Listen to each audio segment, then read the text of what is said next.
Chapter 36. An Encounter in the Dark. London to a slave was a sufficiently interesting place. It was merely a great big village and mainly mud and thatch. The streets were muddy, crooked, unpaved. The populace was an ever-flocking and drifting swarm of rags and splendors, of nodding plumes and shining armor. The king had a palace there. He saw the outside of it. It made him sigh, yes, and swear a little, in a poor juvenile 6th century way. We saw knights and grandees whom we knew, but they didn't know us in our rags and dirt and raw welts and bruises, and wouldn't have recognized us if we had hailed them, nor stopped to answer, either, it being unlawful to speak with slaves on a chain. Sandy passed within 10 yards of me on a mule hunting for me, I imagined. But the thing which clean broke my heart was something which happened in front of our old barrack in a square, while we were enduring the spectacle of a man being boiled to death in oil for counterfeiting pennies. It was the sight of a newsboy, and I couldn't get at him. Still, I had one comfort here, was proof that Clarence was still alive and banging away. I meant to be with him before long. The thought was full of cheer. I had one little glimpse of another thing, one day, which gave me a great uplift. It was a wire stretching from housetop to housetop. Telegraph or telephone, sure. I did very much wish I had a little piece of it. It was just what I needed. In order to carry out my project of escape, my idea was to get loose some night, along with the king, then gag and bind our master, change clothes with him, batter him into the aspect of a stranger, hitch him to the slave chain, assume possession of the property, march to Camelot, and... But you get my idea. You see what a stunning dramatic surprise I would wind up with at the palace. It was all feasible, if I could only get hold of a slender piece of iron which I could shape into a lockpick.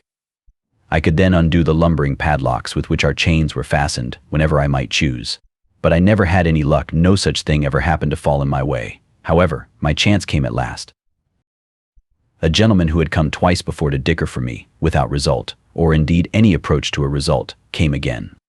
I was far from expecting ever to belong to him, for the price asked for me from the time I was first enslaved was exorbitant, and always provoked either anger or derision. Yet my master stuck stubbornly to it, $22. He wouldn't bate a cent. The king was greatly admired, because of his grand physique, but his kingly style was against him, and he wasn't saleable. Nobody wanted that kind of a slave. I considered myself safe from parting from him because of my extravagant price. No, I was not expecting to ever belong to this gentleman whom I have spoken of, but he had something which I expected would belong to me eventually, if he would but visit us often enough. It was a steel thing with a long pin to it, with which his long cloth outside garment was fastened together in front. There were 3 of them. He had disappointed me twice, because he did not come quite close enough to me to make my project entirely safe, but this time I succeeded. I captured the lower clasp of the 3, and when he missed it, he thought he had lost it on the way. I had a chance to be glad about a minute, then straightway a chance to be sad again. For when the purchase was about to fail, as usual, the master suddenly spoke up and said what would be worded thus in modern English. "I'll tell you what I'll do. I'm tired supporting these 2 for no good. Give me $22 for this one, and I'll throw the other one in." The king couldn't get his breath. He was in such a fury. He began to choke and gag, and meantime the master and the gentleman moved away discussing. "And ye will keep the offer open." "'Tis open till the morrow at this hour." "Then I will answer you at that time," said the gentleman, and disappeared, the master following him. I had a time of it to cool the king down, but I managed it. I whispered in his ear, to this effect: "Your grace will go for nothing, but after another fashion. And so shall I. Tonight we shall both be free." "Ah, how is that?" "With this thing which I have stolen, I will unlock these locks and cast off these chains tonight. When he comes about 9:30 to inspect us for the night, we will seize him, gag him, batter him, and early in the morning we will march out of this town, proprietors of this caravan of slaves." That was as far as I went, but the king was charmed and satisfied. That evening we waited patiently for our fellow slaves to get to sleep and signify it by the usual sign, for you must not take many chances on those poor fellows if you can avoid it. It is best to keep your own secrets. No doubt they fidgeted only about as usual, but it didn't seem so to me. It seemed to me that they were going to be forever getting down to their regular snoring. As the time dragged on, I got nervously afraid we shouldn't have enough of it left for our needs, so I made several premature attempts and merely delayed things by it, for I couldn't seem to touch a padlock, there in the dark, without starting a rattle out of it, which interrupted somebody's sleep and made him turn over and wake some more of the gang. But finally I did get my last iron off, and was a free man once more. I took a good breath of relief and reached for the king's irons. Too late. In comes the master, with a light in one hand and his heavy walking staff in the other. I snuggled close among the wallow of snorers, to conceal as nearly as possible that I was naked of irons, and I kept a sharp lookout and prepared to spring for my man the moment he should bend over me. But he didn't approach. He stopped, gazed absently toward our dusky mass a minute, evidently thinking about something else, then set down his light, moved musingly toward the door, and before a body could imagine what he was going to do, he was out of the door and had closed it behind him. "Quick," said the king. "Fetch him back." Of course it was the thing to do, and I was up and out in a moment. But dear me, there were no lamps in those days, and it was a dark night. But I glimpsed a dim figure a few steps away. I darted for it, threw myself upon it, and then there was a state of things, and lively. We fought and scuffled and struggled, and drew a crowd in no time. They took an immense interest in the fight and encouraged us all they could, and in fact couldn't have been pleasanter or more cordial if it had been their own fight. Then a tremendous row broke out behind us, and as much as half of our audience left us, with a rush, to invest some sympathy in that. Lanterns began to swing in all directions. It was the watch gathering from far and near. Presently a halberd fell across my back, as a reminder, and I knew what it meant. I was in custody, so was my adversary. We were marched off toward prison, one on each side of the watchman. Here was disaster. Here was a fine scheme gone to sudden destruction. I tried to imagine what would happen when the master should discover that it was I who had been fighting him, and what would happen if they jailed us together in the general apartment for brawlers and petty lawbreakers, as was the custom, and what might. Just then my antagonist turned his face around in my direction. The freckled light from the watchman's tin lantern fell on it, and by George, he was the wrong man. Chapter 37. An awful predicament. Sleep? It was impossible. It would naturally have been impossible in that noisome cavern of a jail, with its mangy crowd of drunken, quarrelsome, and song-singing rapscallions. But the thing that made sleep all the more a thing not to be dreamed of was my racking impatience to get out of this place and find out the whole size of what might have happened yonder in the slave quarters in consequence of that intolerable miscarriage of mine. It was a long night, but the morning got around at last. I made a full and frank explanation to the court. I said I was a slave, the property of the great Earl Grip, who had arrived just after dark at the Tabard Inn in the village on the other side of the water, and had stopped there overnight, by compulsion, he being taken deadly sick with a strange and sudden disorder. I had been ordered to cross to the city in all haste, and bring the best physician. I was doing my best. Naturally, I was running with all my might. The night was dark. I ran against this common person here, who seized me by the throat and began to pummel me, although I told him my errand, and implored him, for the sake of the great Earl, my master's mortal peril. The common person interrupted and said it was a lie, and was going to explain how I rushed upon him and attacked him without a word. Silence, sirrah, from the court. Take him hence and give him a few stripes whereby to teach him how to treat the servant of a nobleman after a different fashion another time. Go.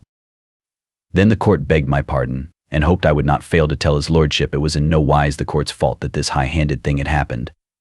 I said I would make it all right, and so took my leave. Took it just in time, too. He was starting to ask me why I didn't fetch out these facts the moment I was arrested. I said I would, if I had thought of it, which was true, but that I was so battered by that man that all my wit was knocked out of me, and so forth and so on, and got myself away, still mumbling. I didn't wait for breakfast. No grass grew under my feet. I was soon at the slave quarters. Empty, everybody gone. That is, everybody except one body, the slave master's. It lay there all battered to pulp, and all about were the evidences of a terrific fight.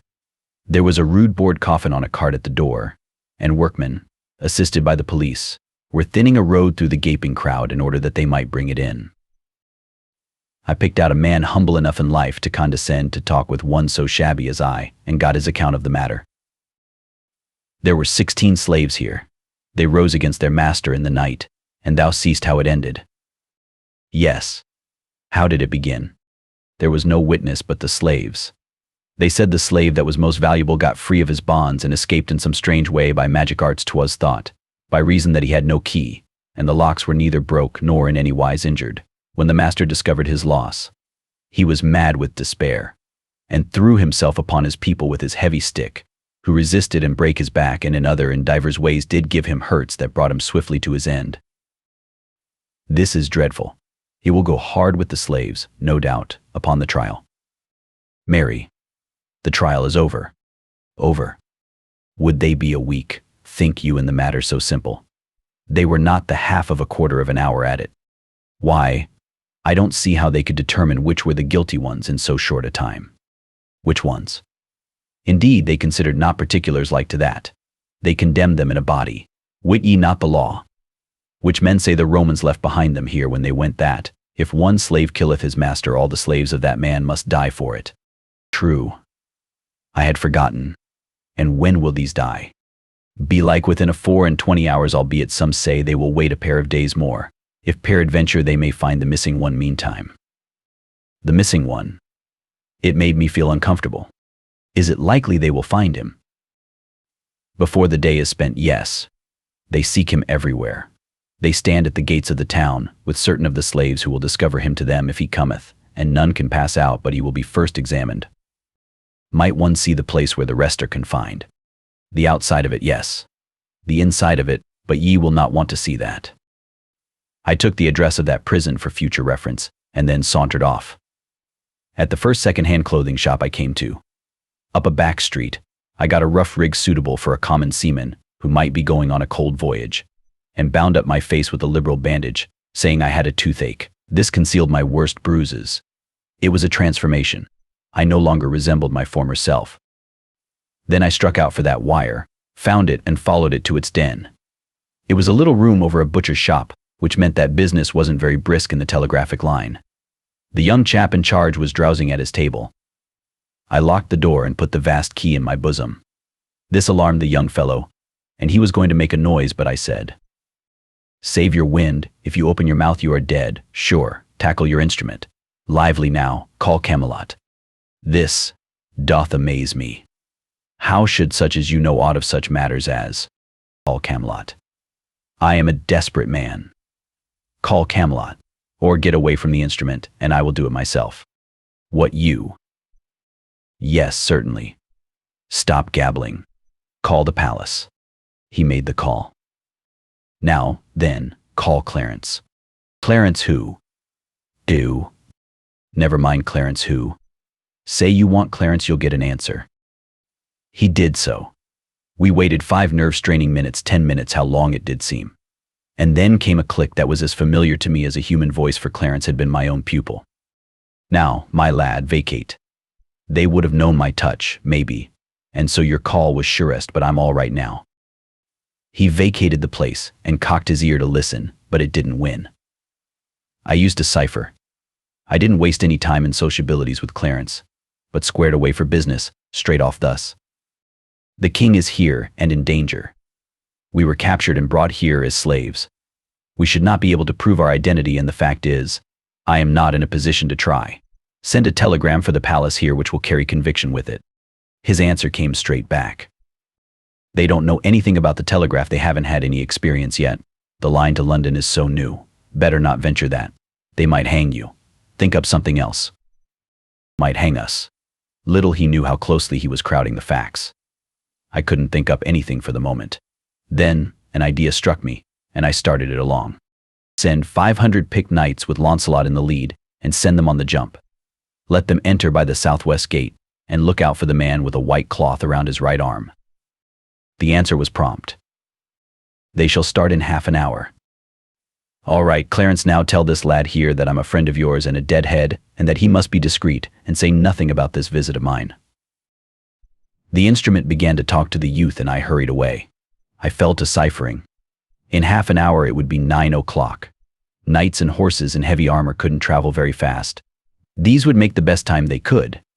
And now that the ground was in good condition, and no snow or mud, they would probably make a 7-mile gait. They would have to change horses a couple of times. They would arrive about 6. Or a little after, it would still be plenty light enough. They would see the white cloth which I should tie around my right arm, and I would take command. We would surround that prison and have the king out in no time. It would be showy and picturesque enough. All things considered, though I would have preferred noonday, on account of the more theatrical aspect the thing would have. Now, then, in order to increase the strings to my bow, I thought I would look up some of those people whom I had formerly recognized and make myself known. That would help us out of our scrape without the knights. But I must proceed cautiously, for it was a risky business. I must get into sumptuous raiment, and it wouldn't do to run and jump into it. No, I must work up to it by degrees, buying suit after suit of clothes, in shops wide apart, and getting a little finer article with each change, until I should finally reach silk and velvet, and be ready for my project. So I started. But the scheme fell through like scat. The first corner I turned, I came plump upon one of our slaves, snooping around with a watchman. I coughed at the moment, and he gave me a sudden look that bit right into my marrow. I judge he thought he had heard that cough before. I turned immediately into a shop and worked along down the counter, pricing things and watching out of the corner of my eye. Those people had stopped, and were talking together and looking in at the door. I made up my mind to get out the back way, if there was a back way, and I asked the shopwoman if I could step out there and look for the escaped slave, who was believed to be in hiding back there somewhere, and said I was an officer in disguise, and my pard was yonder at the door with one of the murderers in charge, and would she be good enough to step there and tell him he needn't wait, but had better go at once to the further end of the back alley and be ready to head him off when I rousted him out. She was blazing with eagerness to see one of those already celebrated murderers, and she started on the errand at once. I slipped out the back way, locked the door behind me, put the key in my pocket, and started off, chuckling to myself and comfortable. Well, I had gone and spoiled it again, made another mistake. A double one, in fact. There were plenty of ways to get rid of that officer by some simple and plausible device, but no, I must pick out a picturesque one. It is the crying defect of my character. And then, I had ordered my procedure upon what the officer, being human, would naturally do, whereas when you are least expecting it, a man will now and then go and do the very thing which it's not natural for him to do. The natural thing for the officer to do in this case was to follow straight on my heels. He would find a stout oaken door, securely locked, between him and me before he could break it down. I should be far away and engaged in slipping into a succession of baffling disguises which would soon get me into a sort of raiment which was a surer protection from meddling law dogs in Britain than any amount of mere innocence and purity of character. But instead of doing the natural thing, the officer took me at my word and followed my instructions. And so, as I came trotting out of that cul-de-sac, full of satisfaction with my own cleverness, he turned the corner and I walked right into his handcuffs. If I had known it was a cul-de-sac, however, there isn't any excusing a blunder like that. Let it go. Charge it up to profit and loss. Of course I was indignant and swore I had just come ashore from a long voyage and all that sort of thing just to see, if it would deceive that slave, but it didn't. He knew me. Then I reproached him for betraying me. He was more surprised than hurt. He stretched his eyes wide and said, "What, wouldst have me let thee, of all men, escape and not hang with us, when thou art the very cause of our hanging? Go to." Go to was their way of saying I should smile, or I liked that queer talkers, those people. Well, there was a sort of bastard justice in his view of the case, and so I dropped the matter. When you can't cure a disaster by argument, what is the use to argue? It isn't my way, so I only said, "You're not going to be hanged." "None of us are." Both men laughed, and the slave said, "Ye have not ranked as a fool before. You might better keep your reputation, seeing the strain would not be for long. It will stand it, I reckon. Before tomorrow we shall be out of prison, and free to go where we will besides." The witty officer lifted at his left ear with his thumb, made a rasping noise in his throat, and said, "Out of prison, yes, ye say true, and free likewise to go where ye will, so ye wander not out of his grace the devil's sultry realm." I kept my temper, and said, indifferently, "Now I suppose you really think we are going to hang within a day or two?" I thought it not many minutes ago, for so the thing was decided and proclaimed. "Ah, then you've changed your mind. Is that it?" "Even that." I only thought, "Then I know, now." I felt sarcastical. So I said, "Oh, sapient servant of the law, condescend to tell us, then, what you know. That ye will all be hanged today, at mid-afternoon." Oh ho. That shot hit home. Lean upon me. The fact is, I did need to lean upon somebody. My knights couldn't arrive in time. They would be as much as 3 hours too late. Nothing in the world could save the King of England nor me, which was more important. More important, not merely to me, but to the nation, the only nation on earth standing ready to blossom into civilization. I was sick. I said no more. There wasn't anything to say. I knew what the man meant, that if the missing slave was found, the postponement would be revoked. The execution take place today. Well, the missing slave was found. Chapter 38. Sir Launcelot and Knights to the rescue. Nearing 4 in the afternoon.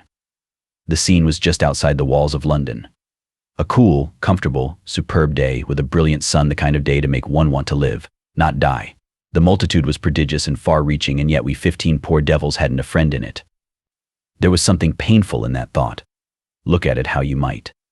There we sat, on our tall scaffold, the butt of the hate and mockery of all those enemies.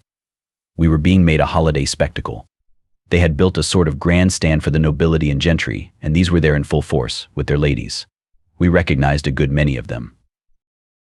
The crowd got a brief and unexpected dash of diversion out of the king. The moment we were freed of our bonds, he sprang up, in his fantastic rags, with face bruised out of all recognition, and proclaimed himself Arthur, King of Britain, and denounced the awful penalties of treason upon every soul there present if hair of his sacred head were touched. It startled and surprised him to hear them break into a vast roar of laughter. It wounded his dignity, and he locked himself up in silence. Then, although the crowd begged him to go on, and tried to provoke him to it by catcalls, jeers, and shouts of, "Let him speak. The king, the king." His humble subjects hunger and thirst for words of wisdom out of the mouth of their master, his serene and sacred raggedness. But it went for nothing. He put on all his majesty and sat under this rain of contempt and insult unmoved. He certainly was great in his way. Absently, I had taken off my white bandage and wound it about my right arm. When the crowd noticed this, they began upon me. They said, "Doubtless this sailor man is his minister. Observe his costly badge of office." I let them go on until they got tired. And then I said, "Yes, I am his minister, the boss, and tomorrow you will hear that from Camelot," which I got no further. They drowned me out with joyous derision. But presently there was silence, for the sheriffs of London, in their official robes, with their subordinates, began to make a stir which indicated that business was about to begin. In the hush which followed, our crime was recited, the death warrant read, then everybody uncovered while a priest uttered a prayer. Then a slave was blindfolded, the hangman unslung his rope. There lay the smooth road below us, we upon one side of it, the banked multitude wailing its other side, a good clear road, and kept free by the police. How good it would be to see my 500 horsemen come tearing down it. But no, it was out of the possibilities. I followed its receding thread out into the distance, not a horseman on it, or sign of one. There was a jerk, and the slave hung dangling, and hideously squirming, for his limbs were not tied. A second rope was unslung. In a moment another slave was dangling. In a minute a third slave was struggling in the air. It was dreadful. I turned away my head a moment, and when I turned back I missed the king. They were blindfolding him. I was paralyzed. I couldn't move. I was choking. My tongue was petrified. They finished blindfolding him. They led him under the rope. I couldn't shake off that clinging impotence, but when I saw them put the noose around his neck, then everything let go in me, and I made a spring to the rescue, and as I made it I shot one more glance abroad. By George, here they came. A tilting. 500 mailed and belted knights on bicycles. The grandest sight that ever was seen. Lord, how the plumes streamed, how the sun flamed and flashed from the endless procession of webby wheels. I waved my right arm as Launcelot swept in. He recognized my rag. I tore away noose and bandage and shouted, "On your knees, every rascal of you, and salute the king. Who fails shall sup in hell tonight." I always use that high style when I'm climaxing an effect. Well, it was noble to see Launcelot and the boys swarm up onto that scaffold and heave sheriffs and such overboard. And it was fine to see that astonished multitude go down on their knees and beg their lives of the king they had just been deriding and insulting. And as he stood apart there, receiving this homage in rags, I thought to myself, well, really there is something peculiarly grand about the gait and bearing of a king, after all. I was immensely satisfied. Take the whole situation all around, it was one of the gaudiest effects I ever instigated. And presently up comes Clarence, his own self, and winks and says, very modernly, "Good deal of a surprise, wasn't it? I knew you'd like it." I've had the boys practicing this long time, privately, and just hungry for a chance to show off. Chapter 39. The Yankees fight with the Knights. Home again, at Camelot. A morning or two later I found the paper, damp from the press, by my plate at the breakfast table. I turned to the advertising columns, knowing I should find something of personal interest to me there. It was this. Delaware Parla Roi. Know that the great Lord Anilus, Traius Knight, Sir Sagramore lay, desirous having condescended to meet the king's minister, Hank Moore, Gan, the which is surnamed the Boss, for satisfaction of offence anciently given. These will engage in the lists. By Camelot about the 4th hour of the morning of the 16th day of this next succeeding month. The battle, YLBAL outrance, sit the said offense, was of a deadly sort, admitting of no common position. Ben Dome. Clarence's editorial reference to this affair was to this effect. It will be observed by a GL7 NCE at our advertising columns that the commu Nitty is to be favored with a treat of one usual interest in the tournament line. The names of the artists are warrant of good entertainment. The box office will be open at noon of the 13th ad. Mission 3 cents, reserve seat 5 pro. Seeds to go to the hospital fund. The royal pair and all the court will be pres. Int. With these exceptions and the press and the clergy, the free list is strict. Lease suspended. Parties are hereby warned against buying tickets of speculators. They will not be good at the door. Everybody knows and likes the boss. Everybody knows and likes Sir Sag. Come, let us give the lads a good send off. Remember, the proceeds go to a great and free charity, and one whose broad benevolence stretches out its help ing hand, warm with the blood of a love ing heart, to all that suffer, regardless of race, creed, condition, or color, the only charity yet established in the earth, which has no politico-religious stop, cock on its compassion, but says here, flows the stream, let all come and drink. Turn out, all hands. Fetch along your donuts and your gumdrops, and have a good time. Pie for sale on the grounds and rocks to crack it with. And circus lemonade 3 drops of lime juice to a barrel of water. NB. This is the first tournament. Under the new law, would allow each combatant to use any weapon he may prefer. You may want to make a note of that. Up to the day set, there was no talk in all Britain of anything but this combat. All other topics sank into insignificance and passed out of men's thoughts and interest. It was not because a tournament was a great matter, it was not because Sir Sagramore had found the Holy Grail, for he had not, but had failed. It was not because the second official personage in the kingdom was one of the duelists. No, all these features were commonplace. Yet there was abundant reason for the extraordinary interest which this coming fight was creating.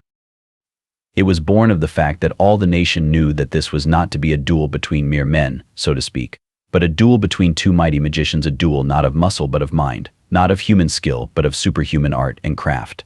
A final struggle for supremacy between the 2 master enchanters of the age. It was realized that the most prodigious achievements of the most renowned knights could not be worthy of comparison with a spectacle like this. They could be but child's play, contrasted with this mysterious and awful battle of the gods.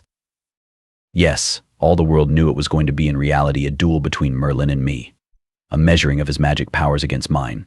It was known that Merlin had been busy whole days and nights together, imbuing Sir Sagramore's arms and armor with supernal powers of offense and defense, and that he had procured for him, from the spirits of the air, a fleecy veil which would render the wearer invisible to his antagonist while still visible to other men. Against Sir Sagramore, so weaponed and protected, 1,000 knights could accomplish nothing. Against him no known enchantments could prevail. These facts were sure. Regarding them there was no doubt, no reason for doubt. There was but one question: might there be still other enchantments, unknown to Merlin, which could render Sir Sagramore's veil transparent to me, and make his enchanted mail vulnerable to my weapons? This was the one thing to be decided in the lists. Until then the world must remain in suspense. So the world thought there was a vast matter at stake here, and the world was right, but it was not the one they had in their minds. No, a far vaster one was upon the cast of this die the life of knight-errantry. I was a champion, it was true, but not the champion of the frivolous black arts. I was the champion of hard, unsentimental common sense and reason. I was entering the lists to either destroy knight-errantry or be its victim. Vast as the showgrounds were, there were no vacant spaces in them outside of the lists, at 10 o'clock on the morning of the 16th. The mammoth grandstand was clothed in flags, streamers, and rich tapestries, and packed with several acres of small fry tributary kings, their suites, and the British aristocracy with our own royal gang in the chief place. And each and every individual a flashing prism of gaudy silks and velvets. Well, I never saw anything to begin with it but a fight between an upper Mississippi sunset and the aurora borealis. The huge camp of beflagged and gay-colored tents at one end of the lists, with a stiff standing sentinel at every door and a shining shield hanging by him for challenge, was another fine sight. You see, every knight was there who had any ambition or any caste feeling, for my feeling toward their order was not much of a secret, and so here was their chance. If I won my fight with Sir Sagramor, others would have the right to call me out as long as I might be willing to respond. Down at our end there were but 2 tents, one for me, and another for my servants. At the appointed hour the king made a sign, and the heralds, in their tabards, appeared and made proclamation, naming the combatants and stating the cause of quarrel. There was a pause, then a ringing bugle blast, which was the signal for us to come forth. All the multitude caught their breath, and an eager curiosity flashed into every face. Out from his tent rode great Sir Sagramor, an imposing tower of iron, stately and rigid, his huge spear standing upright in its socket, and grasped in his strong hand, his grand horse's face and breast cased in steel, his body clothed in rich trappings that almost dragged the ground. Oh, a most noble picture. A great shout went up, of welcome and admiration. And then out I came. But I didn't get any shout. There was a wondering and eloquent silence for a moment, then a great wave of laughter began to sweep along that human sea, but a warning bugle blast cut its career short. I was in the simplest and comfortablest of gymnast costumes, flesh-colored tights from neck to heel, with blue silk puffings about my loins, and bareheaded. My horse was not above medium size, but he was alert, slender-limbed, muscled with watch springs, and just a greyhound to go. He was a beauty, glossy as silk, and naked as he was when he was born, except for bridle and ranger saddle. The iron tower and the gorgeous bedquilt came cumbrously but gracefully pirouetting down the lists, and we tripped lightly up to meet them. We halted, the tower saluted. I responded, then we wheeled and rode side by side to the grandstand and faced our king and queen, to whom we made obeisance. The queen exclaimed, "Alack, Sir Boss, wilt fight naked, and without lance or sword, or—" But the king checked her and made her understand, with a polite phrase or two, that this was none of her business. The bugles rang again, and we separated and rode to the ends of the lists, and took position. Now old Merlin stepped into view, and cast a dainty web of gossamer threads over Sir Sagramor, which turned him into Hamlet's ghost. The king made a sign. The bugles blew. Sir Sagramor laid his great lance in rest. And the next moment here he came thundering down the course with his veil flying out behind, and I went whistling through the air like an arrow to meet him, cocking my ear the while, as if noting the invisible knight's position and progress by hearing, not sight. A chorus of encouraging shouts burst out for him, and one brave voice flung out a heartening word for me, said, "Go it, Slim Jim." It was an even bet that Clarence had procured that favor for me and furnished the language too. When that formidable lance point was within 1.5 yards of my breast, I twitched my horse aside without an effort, and the big knight swept by, scoring a blank. I got plenty of applause that time. We turned, braced up, and down we came again. Another blank for the knight, a roar of applause for me. This same thing was repeated once more, and it fetched such a whirlwind of applause that Sir Sagramor lost his temper, and at once changed his tactics and set himself the task of chasing me down. Why, he hadn't any show in the world at that. It was a game of tag. With all the advantage on my side, I whirled out of his path with ease whenever I chose, and once I slapped him on the back as I went to the rear. Finally, I took the chase into my own hands, and after that, turn or twist or do what he would, he was never able to get behind me again. He found himself always in front, at the end of his maneuver. So he gave up that business and retired to his end of the lists. His temper was clear gone now, and he forgot himself and flung an insult at me which disposed of mine.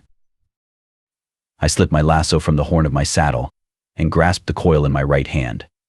This time you should have seen him come. It was a business trip, sure by his gait there was blood in his eye. I was sitting my horse at ease and swinging the great loop of my lasso in wide circles about my head the moment he was under way, I started for him when the space between us had narrowed to 40 feet.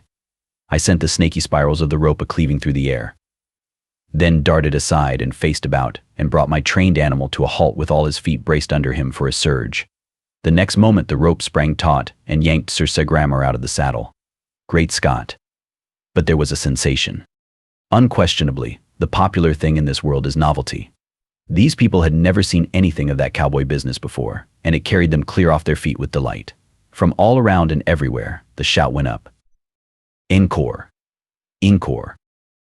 I wondered where they got the word, but there was no time to cipher on philological matters, because the whole knight-errantry hive was just humming now, and my prospect for trade couldn't have been better. The moment my lasso was released and Sir Sagramor had been assisted to his tent, I hauled in the slack, took my station, and began to swing my loop around my head again. I was sure to have use for it as soon as they could elect a successor for Sir Sagramor, and that couldn't take long where there were so many hungry candidates. Indeed, they elected one straight off Sir Hervis de Revel. BZs. Here he came. Like a house of fire I dodged, he passed like a flash, with my horsehair coils settling around his neck a second or so later. FST. His saddle was empty. I got another encore and another, and still another. When I had snaked 5 men out, things began to look serious to the ironclads, and they stopped and consulted together. As a result, they decided that it was time to waive etiquette and send their greatest and best against me. To the astonishment of that little world, I lassoed Sir Lamorak de Gallis, and after him Sir Galahad. So you see, there was simply nothing to be done now, but play their right bow or bring out the superbest of the superb, the mightiest of the mighty, the great Sir Launcelot himself. A proud moment for me. I should think so. Yonder was Arthur, King of Britain. Yonder was Guinevere, yes, and whole tribes of little provincial kings and kinglets, and in the tented camp yonder, renowned knights from many lands, and likewise the selectest body known to chivalry, the Knights of the Table Round. The most illustrious in Christendom, and biggest fact of all, the very sun of their shining system was yonder couching his lance, the focal point of 40,000 adoring eyes, and all by myself, here was I laying for him. Across my mind flitted the dear image of a certain hello girl of West Hartford, and I wished she could see me now. In that moment, down came the invincible. With the rush of a whirlwind the courtly world rose to its feet, and bent forward the fateful coils went circling through the air, and before you could wink I was towing Sir Launcelot across the field on his back, and kissing my hand to the storm of waving kerchiefs and the thunder crash of applause that greeted me. Said I to myself, as I coiled my lariat and hung it on my saddle horn, and sat there drunk with glory, the victory is perfect, no other will venture against me, knight-errantry is dead. Now imagine my astonishment, and everybody else's too, to hear the peculiar bugle call which announces that another competitor is about to enter the lists. There was a mystery here, I couldn't account for this thing. Next, I noticed Merlin gliding away from me, and then I noticed that my lasso was gone. The old sleight-of-hand expert had stolen it, sure, and slipped it under his robe. The bugle blew again. I looked, and down came Sagramor riding again, with his dust brushed off and his veil nicely rearranged. I trotted up to meet him, and pretended to find him by the sound of his horse's hoofs. He said, "Doe, thou art quick of ear, but it will not save thee from this," and he touched the hilt of his great sword.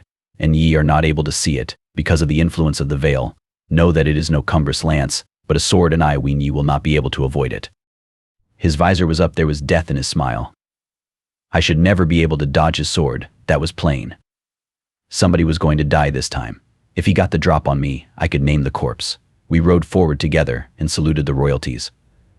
This time the king was disturbed. He said, "Where is thy strange weapon?" "It is stolen, sire." "Hast another at hand?" "No, sire, I brought only the one." Then Merlin mixed in. He brought but the one, because there was but the one to bring. There exists none other but that one. It belongeth to the king of the demons of the sea. This man is a pretender, and ignorant, else he had known that that weapon can be used in but 8 bouts only, and then it vanisheth away to its home under the sea.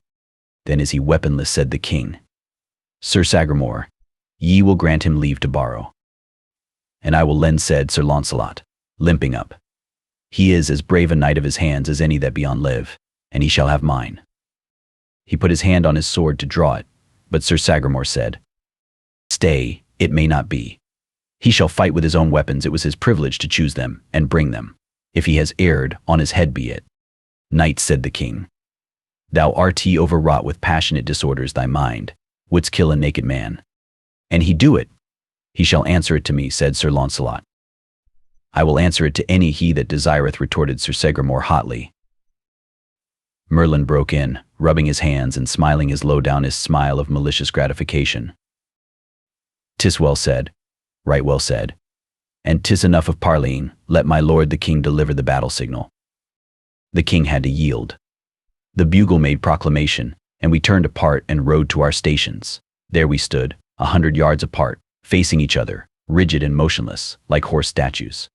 And so we remained, in a soundless hush, as much as a full minute, everybody gazing, nobody stirring. It seemed as if the king could not take heart to give the signal. But at last he lifted his hand. The clear note of the bugle followed. Sir Sagramore's long blade described a flashing curve in the air, and it was superb to see him come. I sat still. On he came. I did not move. People got so excited that they shouted to me, "Fly, fly, save thyself, this is murder." I never budged so much as an inch till that thundering apparition had got within 15 paces of me. Then I snatched a dragoon revolver out of my holster. There was a flash and a roar, and the revolver was back in the holster before anybody could tell what had happened. Here was a riderless horse plunging by, and yonder lay Sir Sagramore, stone dead. The people that ran to him were stricken dumb to find that the life was actually gone out of the man, and no reason for it visible, no hurt upon his body, nothing like a wound. There was a hole through the breast of his chainmail, but they attached no importance to a little thing like that, and as a bullet wound there produces but little blood, none came in sight because of the clothing and swaddlings under the armor. The body was dragged over to let the king and the swells look down upon it. They were stupefied with astonishment naturally. I was requested to come and explain the miracle. But I remained in my tracks, like a statue, and said, "If it is a command, I will come. But my lord the king knows that I am where the laws of combat require me to remain while any desire to come against me." I waited. Nobody challenged. Then I said, "If there are any who doubt that this field is well and fairly won, I do not wait for them to challenge me, I challenge them." "It is a gallant offer," said the king, "and well beseems you. Whom will you name first?"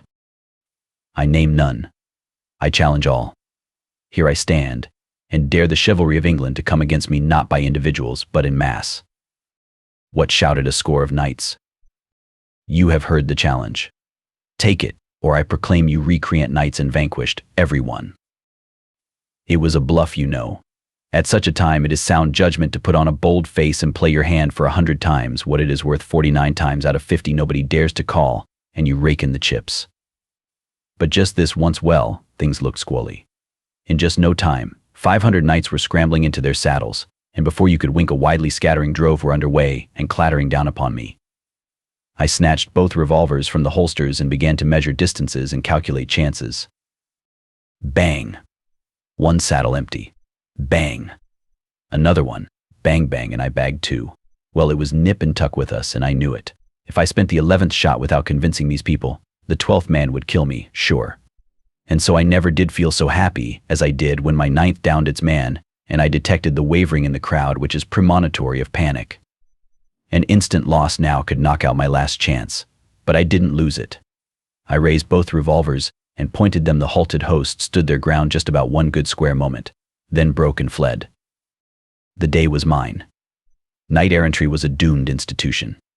The march of civilization was begun. How did I feel? Ah, you never could imagine it. And Br'er Merlin, his stock was flat again. Somehow, every time the magic of Fol-de-rol tried conclusions with the magic of science, the magic of Fol-de-rol got left. Chapter 40. 3 years later. When I broke the back of knight-errantry that time, I no longer felt obliged to work in secret. So the very next day I exposed my hidden schools, my mines, and my vast system of clandestine factories and workshops to an astonished world. That is to say, I exposed the 19th century to the inspection of the 6th. Well, it is always a good plan to follow up an advantage promptly. The knights were temporarily down, but if I would keep them, so I must just simply paralyze them, nothing short of that would answer. You see, I was bluffing. That last time in the field, it would be natural for them to work around to that conclusion, if I gave them a chance. So I must not give them time, and I didn't. I renewed my challenge, engraved it on brass, posted it up where any priest could read it to them, and also kept it standing in the advertising columns of the paper. I not only renewed it, but added to its proportions. I said, name the day, and I would take 50 assistants and stand up against the massed chivalry of the whole earth and destroy it. I was not bluffing this time.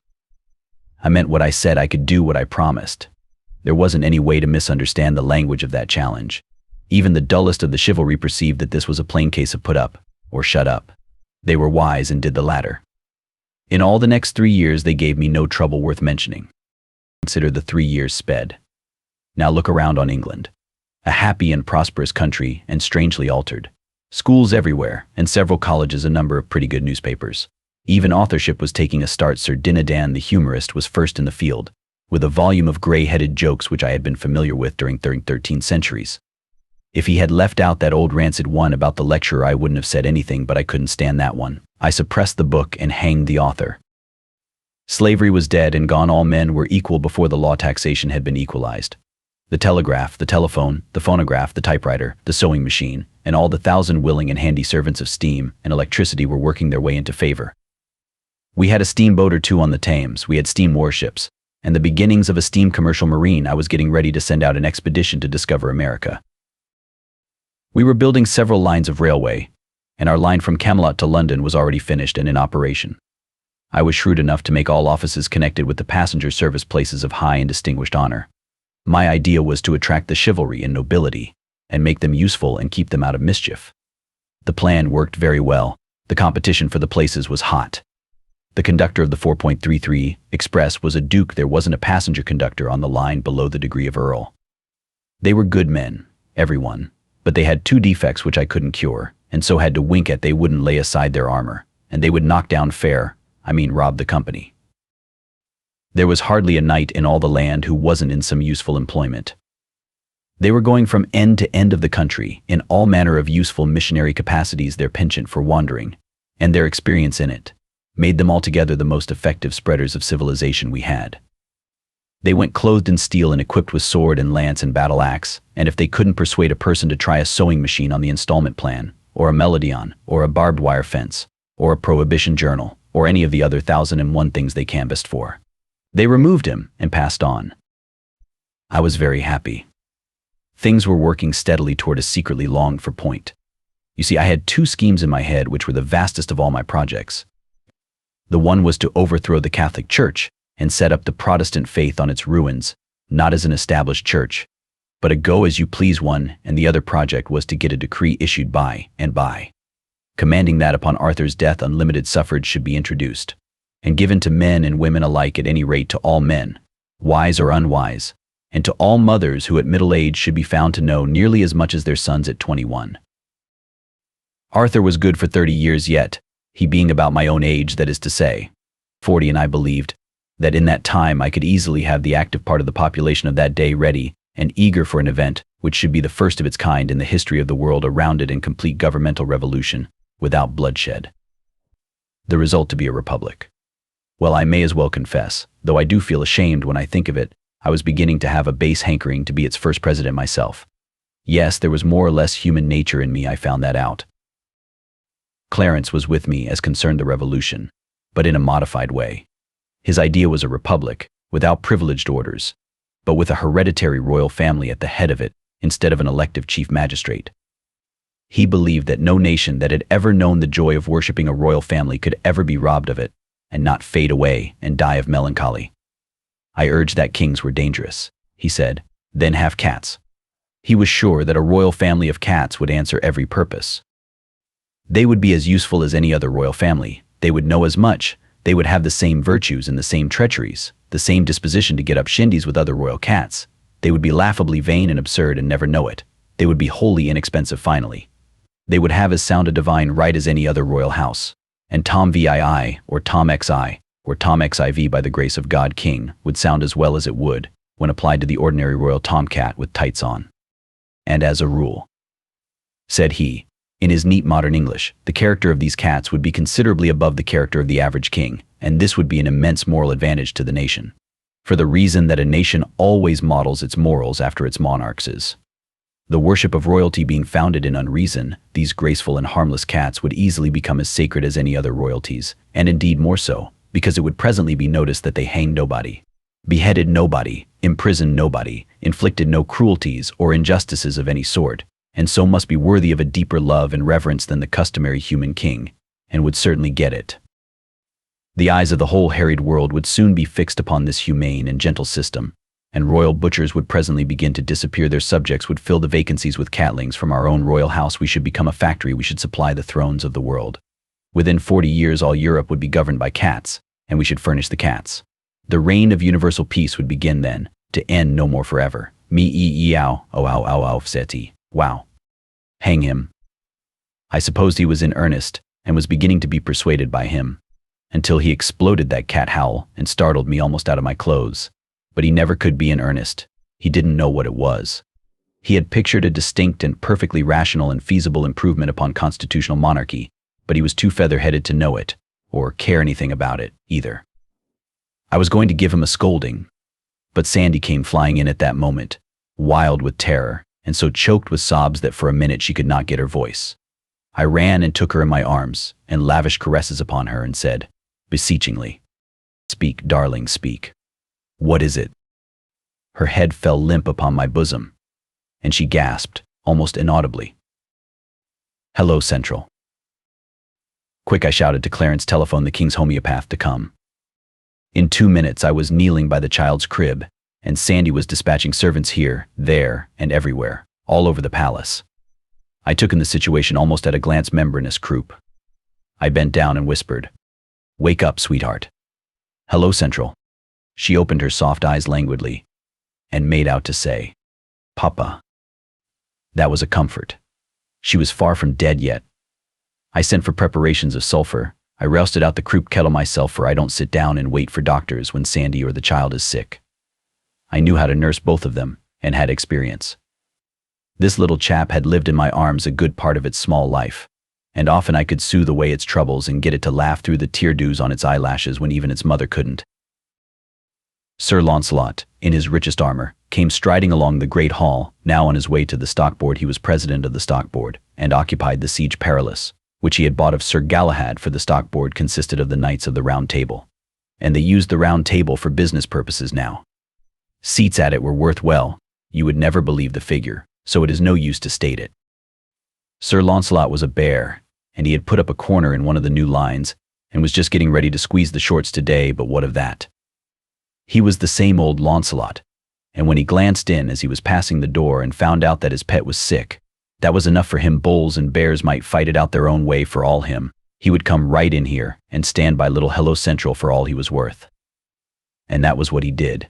He shied his helmet into the corner, and in half a minute he had a new wick in the alcohol lamp and was firing up on the croup kettle.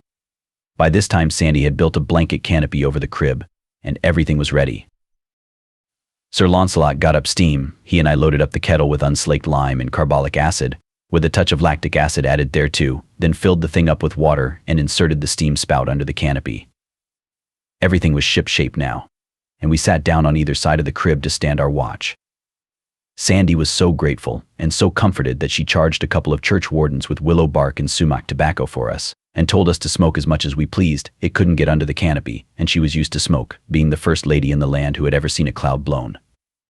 Well, there couldn't be a more contented or comfortable sight than Sir Launcelot in his noble armor, sitting in gracious serenity at the end of a yard of snowy church warden. He was a beautiful man, a lovely man, and was just intended to make a wife and children happy. But of course, however, it's no use to cry over what's done and can't be helped. Well, he stood watch and watch with me, right straight through, for 3 days and nights, till the child was out of danger. Then he took her up in his great arms and kissed her, with his plumes falling about her golden head.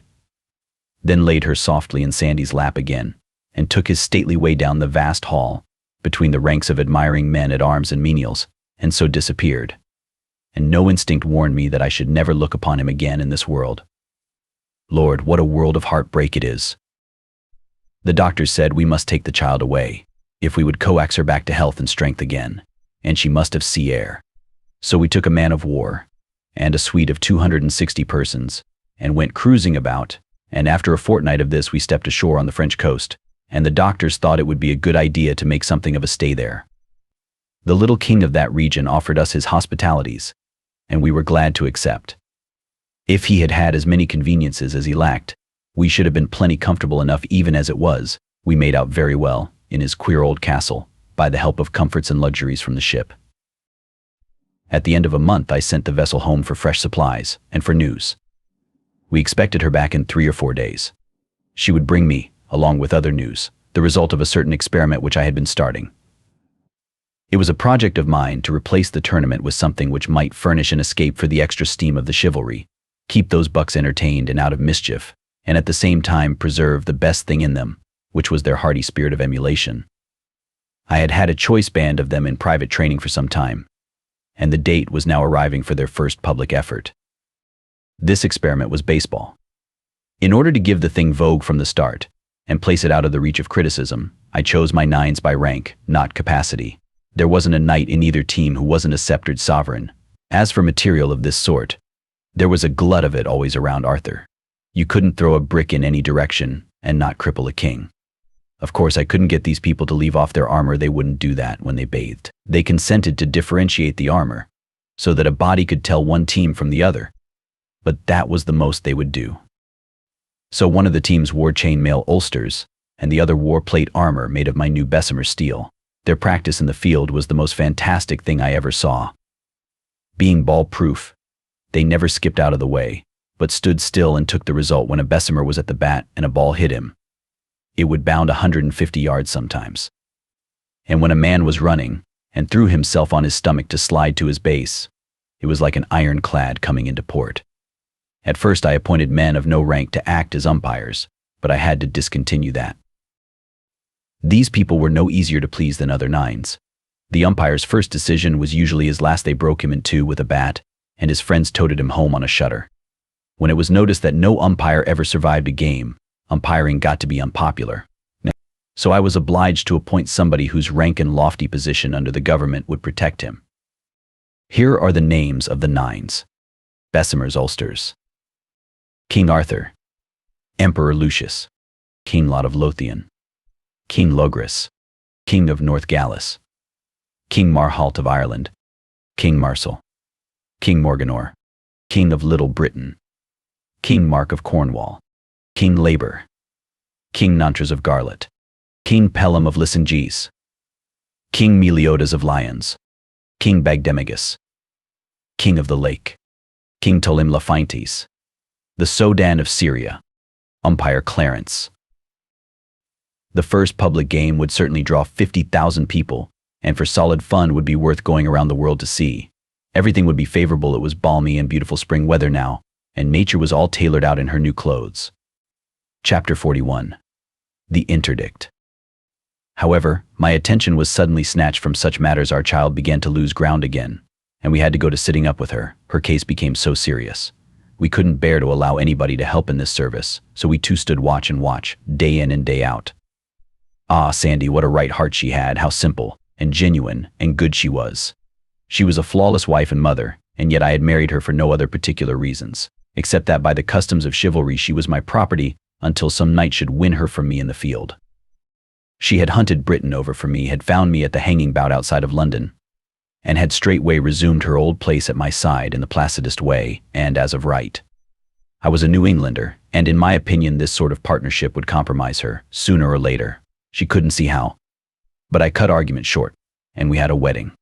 Now I didn't know I was drawing a prize, yet that was what I did draw. Within the 12-month I became her worshipper, and ours was the dearest and perfectest comradeship that ever was. People talk about beautiful friendships between two persons of the same sex. What is the best of that sort, as compared with the friendship of man and wife, where the best impulses and highest ideals of both are the same? There is no place for comparison between the two friendships. The one is earthly, the other divine. In my dreams, along at first I still wandered 13 centuries away, and my unsatisfied spirit went calling and harking all up and down the unreplying vacancies of a vanished world. Many a time Sandy heard that imploring cry come from my lips in my sleep. With a grand magnanimity she saddled that cry of mine upon our child, conceiving it to be the name of some lost darling of mine. It touched me to tears, and it also nearly knocked me off my feet too, when she smiled up in my face for an earned reward, and played her quaint and pretty surprise upon me. The name of one who was dear to thee is here preserved, here made holy, and the music of it will abide alway in our ears. Now, thou LT kiss me, as knowing the name I have given the child. But I didn't know it, all the same. I hadn't an idea in the world, but it would have been cruel to confess it and spoil her pretty game, so I never let on, but said, "Yes, I know. Sweetheart, how dear and good it is of you too. But I want to hear these lips of yours, which are also mine, utter it first, then its music will be perfect." "Pleased to the marrow," she murmured. "Hello, Central."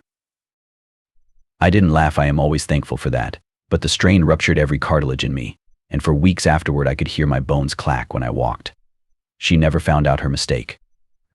The first time she heard that form of salute used at the telephone, she was surprised, and not pleased, but I told her I had given order for it, that henceforth and forever the telephone must always be invoked with that reverent formality, in perpetual honor and remembrance of my lost friend and her small namesake. This was not true, but it answered. Well, during 2 weeks and a half we watched by the crib, and in our deep solicitude we were unconscious of any world outside of that sick room. Then our reward came. The center of the universe turned the corner and began to mend. Grateful. It isn't the term. There isn't any term for it. You know that yourself, if you've watched your child through the valley of the shadow and seen it come back to life and sweep night out of the earth with one all-illuminating smile that you could cover with your hand. Why, we were back in this world in one instant. Then we looked the same startled thought into each other's eyes at the same moment, more than 2 weeks gone, and that ship not back yet.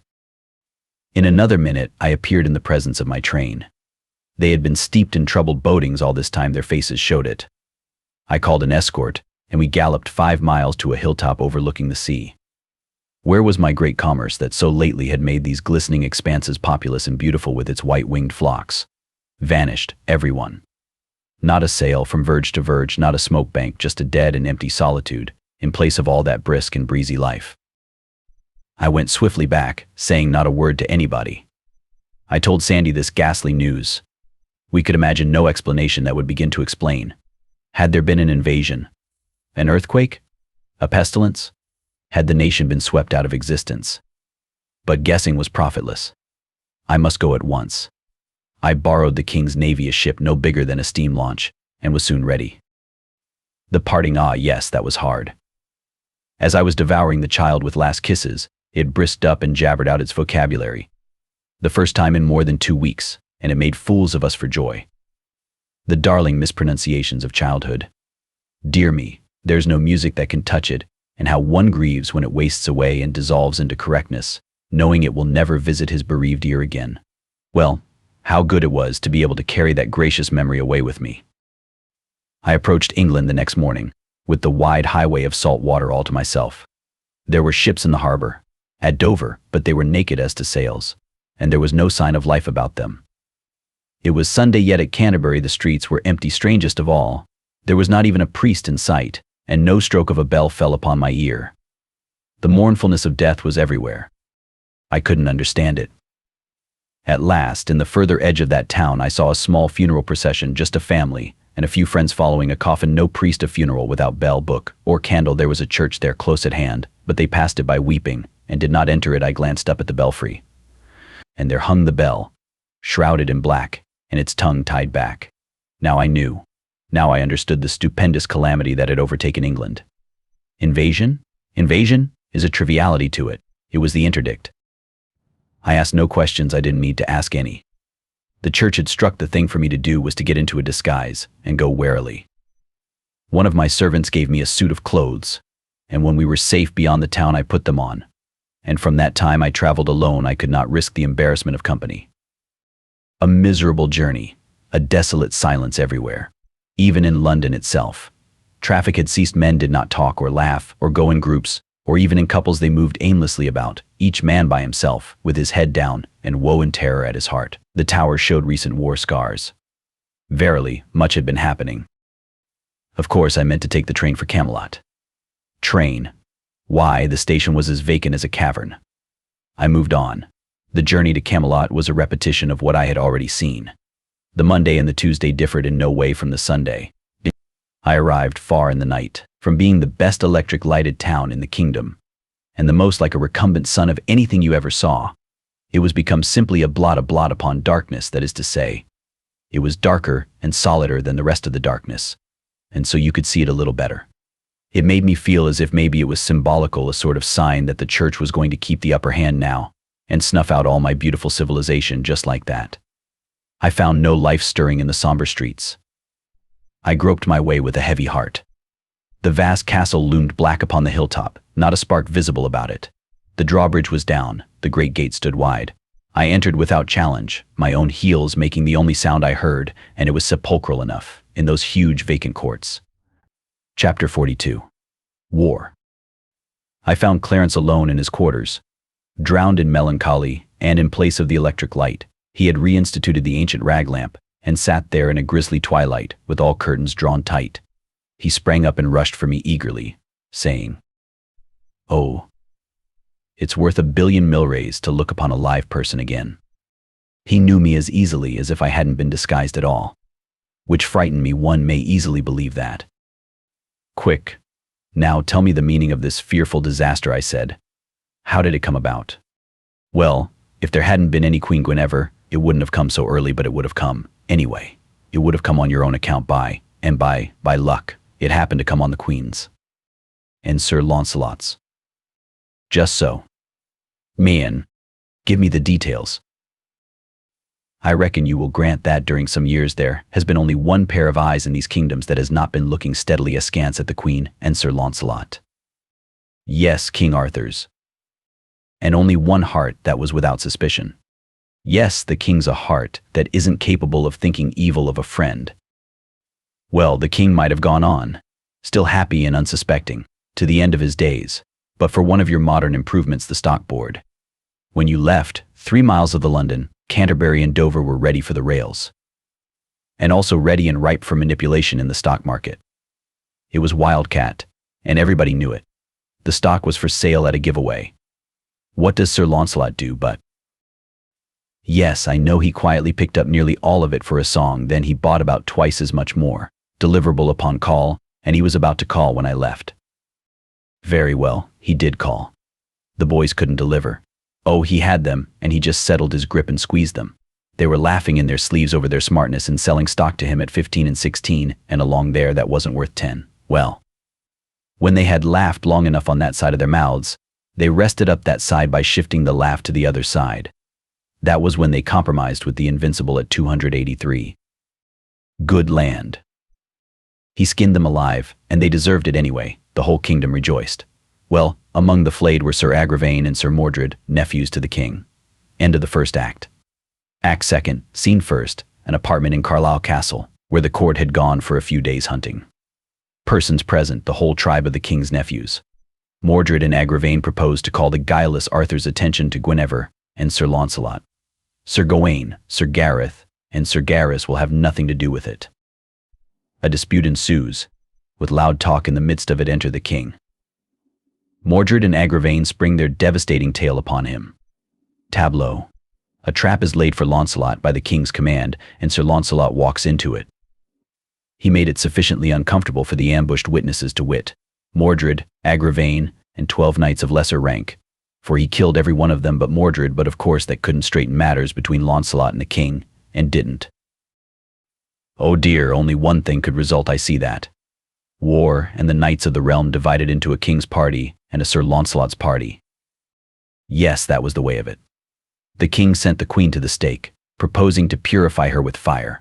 Launcelot and his knights rescued her, and in doing it slew certain good old friends of yours and mine, in fact, some of the best we ever had, to wit, Sir Belias le Orgulous, Sir Segwarides, Sir Gryflet le Fils de Dieu, Sir Brandiles, Sir Aglaval.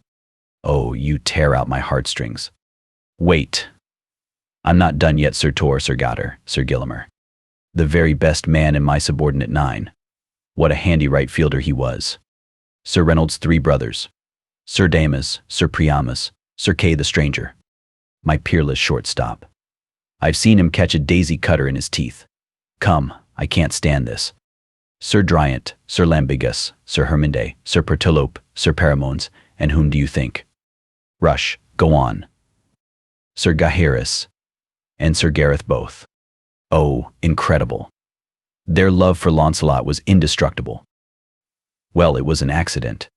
They were simply onlookers, they were unarmed, and were merely there to witness the queen's punishment. Sir Launcelot smote down whoever came in the way of his blind fury, and he killed these without noticing who they were. Here is an instantaneous photograph one of our boys got of the battle. It's for sale on every newsstand. There the figures nearest the queen are Sir Launcelot with his sword up, and Sir Gareth gasping his latest breath. You can catch the agony in the queen's face through the curling smoke. It's a rattling battle picture. Indeed it is. We must take good care of it. Its historical value is incalculable. Go on. Well, the rest of the tale is just war, pure and simple. Launcelot retreated to his town and castle of Joyous Gard, and gathered there a great following of knights. The king, with a great host, went there, and there was desperate fighting during several days, and as a result, all the plain around was paved with corpses and cast iron. Then the church patched up a peace between Arthur and Launcelot and the queen and everybody but Sir Gawain. He was bitter about the slaying of his brothers, Gareth and Gaheris, and would not be appeased. He notified Launcelot to get him thence, and make swift preparation, and looked to be soon attacked. So Launcelot sailed to his duchy of Guienne with his following, and Gawain soon followed with an army, and he beguiled Arthur to go with him. Arthur left the kingdom in Sir Mordred's hands until you should return. Ah, a king's customary wisdom. Yes, Sir Mordred set himself at once to work to make his kingship permanent. He was going to marry Guinevere as a first move, but she fled and shut herself up in the Tower of London. Mordred attacked the Bishop of Canterbury, dropped down on him with the interdict. The king returned. Mordred fought him at Dover, at Canterbury, and again at Barham Down. Then there was talk of peace and a composition. Terms Mordred to have Cornwall and Kent during Arthur's life, and the whole kingdom afterward. Well, upon my word, my dream of a republic to be a dream, and so remain. Yes, the two armies lay near Salisbury. Gawain's head is at Dover Castle. He fell in the fight there. Gawain appeared to Arthur in a dream, at least his ghost did, and warned him to refrain from conflict for a month. Let the delay cost what it might. But battle was precipitated by an accident. Arthur had given order that if a sword was raised during the consultation over the proposed treaty with Mordred, sound the trumpet and fall on. For he had no confidence in Mordred. Mordred had given a similar order to his people. Well, by and by an adder bit a knight's heel. The knight forgot all about the order, and made a slash at the adder with his sword. Inside of half a minute those two prodigious hosts came together with a crash. They butchered away all day. Then the king, however, we have started something fresh since you left our paper has. No? What is that? War correspondence. Why? That's good. Yes, the paper was booming right along, for the interdict made no impression, got no grip, while the war lasted. I had war correspondence with both armies. I will finish that battle by reading you what one of the boys says. Then the king looked about him, and then was he ware of all his host, and of all his good knights were left no more on live but two knights.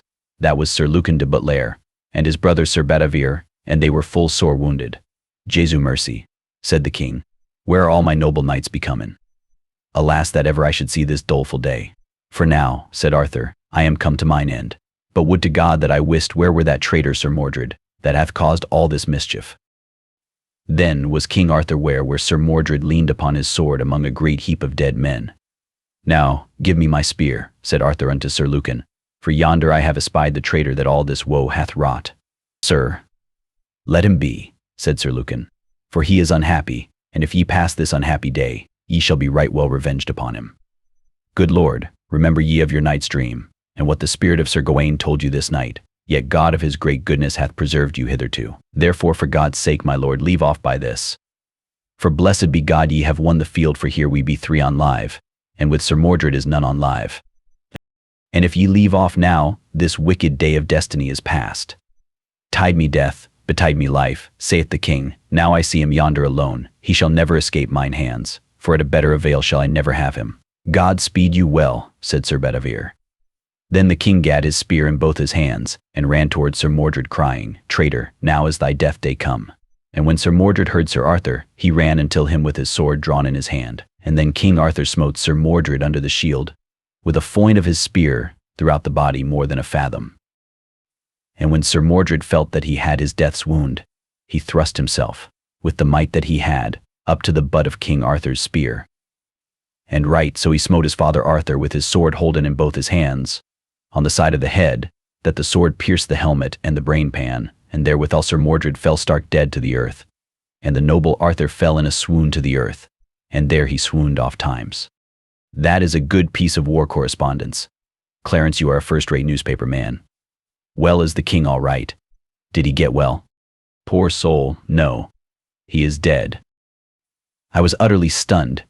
It had not seemed to me that any wound could be mortal to him. And the Queen, Clarence. She is a nun in Almesbury. What changes? And in such a short while. It is inconceivable. What next, I wonder? I can tell you what next. Well, stake our lives and stand by them. What do you mean by that? The church is master now. The interdict included you with Mordred. It is not to be removed while you remain alive. The clans are gathering. The church has gathered all the knights that are left alive, and as soon as you are discovered we shall have business on our hands. Stuff. With our deadly scientific war material, with our hosts of trained. Save your breath. We haven't 60 faithful left. What are you saying? Our schools, our colleges, our vast workshops are. When those knights come, those establishments will empty themselves and go over to the enemy. Did you think you had educated the superstition out of those people? I certainly did think it. Well then, you may unthink it. They stood every strain easily until the interdict. Since then, they merely put on a bold outside. At heart they are quaking. Make up your mind to it. When the armies come, the mask will fall. It's hard news. We are lost. They will turn our own science against us. No, they won't. Why? Because I and a handful of the faithful have blocked that game. I'll tell you what I've done and what moved me to it. Smart as you are, the church was smarter. It was the church that sent you cruising through her servants, the doctors. Clarence. Me. It is the truth. I know it. Every officer of your ship was the church's picked servant, and so was every man of the crew. Oh, come. It is just as I tell you. I did not find out these things at once, but I found them out finally. Did you send me verbal information by the commander of the ship, to the effect that upon his return to you with supplies you were going to leave Cadiz? Cadiz. I haven't been at Cadiz at all. Going to leave Cadiz and cruise in distant seas indefinitely, for the health of your family. Did you send me that word? Of course not. I would have written, wouldn't I? Naturally, I was troubled and suspicious. When the commander sailed again, I managed to ship a spy with him. I have never heard of vessel or spy since. I gave myself 2 weeks to hear from you in. Then I resolved to send a ship to Cadiz. There was a reason why I didn't. What was that? Our navy had suddenly and mysteriously disappeared. Also, as suddenly and as mysteriously, the railway and telegraph and telephone service ceased, the men all deserted, poles were cut down, the church laid a ban upon the electric light. I had to be up and doing and straight off. Your life was safe. Nobody in these kingdoms, but Merlin would venture to touch such a magician as you without 10,000 men at his back. I had nothing to think of but how to put preparations in the best trim, against your coming. I felt safe myself. Nobody would be anxious to touch a pet of yours. So this is what I did. From our various works I selected all the men boys whose faithfulness under whatsoever pressure I could swear to, and I called them together secretly and gave them their instructions. There are 52 of them, none younger than 14, and none above 17 years old. Why did you select boys? Because all the others were born in an atmosphere of superstition and reared in it. It is in their blood and bones. We imagined we had educated it out of them. They thought so. 2. The interdict woke them up like a thunderclap. It revealed them to themselves, and it revealed them to me. 2. With boys it was different. Such as have been under our training from 7 to 10 years have had no acquaintance with the church's terrors, and it was among these that I found my 52. As a next move, I paid a private visit to that old cave of Merlin's. Not the small one, the big one. Yes, the one where we secretly established our first great electric plant when I was projecting a miracle. Just so. And as that miracle hadn't become necessary then, I thought it might be a good idea to utilize the plant now. I've provisioned the cave for a siege. A good idea, a first-rate idea. I think so. I placed 4 of my boys there as a guard inside and out of sight. Nobody was to be hurt while outside, but any attempt to enter, well, we said just let anybody try it. Then I went out into the hills and uncovered and cut the secret wires which connected your bedroom with the wires that go to the dynamite deposits under all our vast factories, mills, workshops, magazines, etc. And about midnight I and my boys turned out and connected that wire with the cave. And nobody but you and I suspects where the other end of it goes to. We laid it underground, of course. And it was all finished in a couple of hours or so. We shan't have to leave our fortress now when we want to blow up our civilization. It was the right move. And the natural one, military necessity, in the changed condition of things. Well, what changes have come? We expected to be besieged in the palace some time or other, but however, go on. Next, we built a wire fence. Wire fence. Mate. Yes, you dropped the hint of it yourself, 2 or 3 years ago. Oh, I remember the time the church tried her strength against us the first time, and presently thought it wise to wait for a hopefuller season. Well, how have you arranged the fence? I start 12 immensely strong wires naked, not insulated from a big dynamo in the cave dynamo with no brushes except a positive and a negative one. Yes, that's right. The wires go out from the cave and fence. In a circle of level ground 100 yards in diameter, they make 12 independent fences, 10 feet apart, that is to say 12 circles within circles, and their ends come into the cave again. Right, go on. The fences are fastened to heavy oaken posts only 3 feet apart, and these posts are sunk 5 feet in the ground. That is good and strong. Yes, the wires have no ground connection outside of the cave. They go out from the positive brush of the dynamo. There is a ground connection through the negative brush. The other ends of the wire return to the cave, and each is grounded independently. No, that won't do. Why? It's too expensive, uses up force for nothing. You don't want any ground connection except the one through the negative brush. The other end of every wire must be brought back into the cave and fastened independently, and without any ground connection. Now, then, observe the economy of it. A cavalry charge hurls itself against the fence. You are using no power. You are spending no money. For there is only one ground connection till those horses come against the wire. The moment they touch it, they form a connection with the negative brush through the ground, and drop dead. Don't you see? You are using no energy until it is needed. Your lightning is there, and ready, like the load in a gun, but it isn't costing you a cent till you touch it off. Oh, yes, the single ground connection. Of course. I don't know how I overlooked that. It's not only cheaper, but it's more effectual than the other way. For if wires break or get tangled, no harm is done. No, especially if we have a telltale in the cave and disconnect the broken wire. Well, go on. The Gatlings. Yes, that's arranged. In the center of the inner circle, on a spacious platform 6 feet high, I've grouped a battery of 13 Gatling guns and provided plenty of ammunition. That's it. They command every approach, and when the church's knights arrive, there's going to be music. The brow of the precipice over the cave. I've got a wire fence there, and a Gatling. They won't drop any rocks down on us. Well, and the glass cylinder dynamite torpedoes. That's attended to. It's the prettiest garden that was ever planted. It's a belt 40 feet wide, and goes around the outer fence. Distance between it and the fence 100 yards, kind of neutral ground that space is. There isn't a single square yard of that whole belt but is equipped with a torpedo. We laid them on the surface of the ground, and sprinkled a layer of sand over them. It's an innocent-looking garden, but you let a man start in to hoe it once, and you'll see. You tested the torpedoes. Well, I was going to, but what? Why, it's an immense oversight not to apply a test. Yes, I know, but they're all right. I laid a few in the public road beyond our lines, and they've been tested. Oh, that alters the case. Who did it? A church committee. Oh, how kind.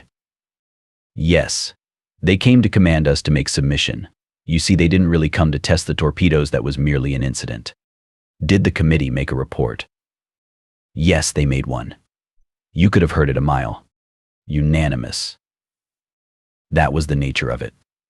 After that, I put up some signs for the protection of future committees, and we have had no intruders since.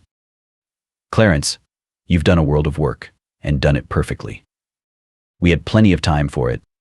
There wasn't any occasion for hurry. We sat silent a while, thinking. Then my mind was made up, and I said, yes, everything is ready, everything is shipshape, no detail is wanting. I know what to do now. So do I sit down and wait? No, sir. Rise up and strike. Do you mean it? Yes, indeed. The defensive isn't in my line, and the offensive is. That is, when I hold a fair hand 2/3 as good a hand as the enemy. Oh yes, we'll rise up and strike, that's our game. 100-1, you are right. When does the performance begin? Now. We'll proclaim the Republic. Well, that will precipitate things, sure enough. It will make them buzz, I tell you. England will be a hornet's nest before noon tomorrow, if the Church's hand hasn't lost its cunning, and we know it hasn't. Now you write, and I'll dictate thus. Proclamation. Be it known unto all. Whereas the king having died and left no heir, it becomes my duty to continue the executive authority vested in me, until a government shall have been created and set in motion. The monarchy has lapsed, it no longer exists. By consequence, all political power has reverted to its original source, the people of the nation. With the monarchy, its several adjuncts died also, wherefore there is no longer a nobility, no longer a privileged class, no longer an established church. All men are become exactly equal. They are upon one common level, and religion is free. A republic is hereby proclaimed, as being the natural estate of a nation when other authority has ceased. It is the duty of the British people to meet together immediately, and by their votes elect representatives, and deliver into their hands the government. I signed it the boss and dated it from Merlin's cave. Clarence said, "Why, that tells where we are, and invites them to call right away." That is the idea. We strike by the proclamation, then it's their innings. Now have the thing set up and printed and posted, right off, that is. Give the order then, if you've got a couple of bicycles handy at the foot of the hill, ho for Merlin's cave. I shall be ready in 10 minutes. What a cyclone there is going to be tomorrow when this piece of paper gets to work. It's a pleasant old palace. This is, I wonder if we shall ever again, but never mind about that. Chapter 43. The Battle of the Sand Belt. In Merlin's cave, Clarence and I and 52 fresh, bright, well-educated, clean-minded young British boys. At dawn I sent an order to the factories and to all our great works to stop operations and remove all life to a safe distance, as everything was going to be blown up by secret mines, and no telling at what moment, therefore, vacate at once. These people knew me, and had confidence in my word. They would clear out without waiting to part their hair, and I could take my own time about dating the explosion. You couldn't hire one of them to go back during the century, if the explosion was still impending. We had a week of waiting. It was not dull for me, because I was writing all the time. During the first 3 days, I finished turning my old diary into this narrative form. It only required a chapter or so to bring it down to date. The rest of the week I took up in writing letters to my wife. It was always my habit to write to Sandy every day, whenever we were separate, and now I kept up the habit for love of it, and of her, though I couldn't do anything with the letters, of course, after I had written them. But it put in the time, you see, and was almost like talking. It was almost as if I was saying, "Sandy, if you and Hello Central were here in the cave, instead of only your photographs, what good times we could have." And then, I could imagine the baby goo-gooing something out in reply, with its fists in its mouth and itself stretched across its mother's lap on its back, and she laughing and admiring and worshipping, and now and then tickling under the baby's chin to set it cackling. And then maybe throwing in a word of answer to me herself, and so on and so on. Well, don't you know, I could sit there in the cave with my pen and keep it up, that way by the hour with them. Why, it was almost like having us all together again. I had spies out every night, of course, to get news. Every report made things look more and more impressive. The hosts were gathering down all the roads and paths of England. The knights were riding, and priests rode with them, to hearten these original crusaders, this being the Church's war. All the nobilities, big and little, were on their way, and all the gentry.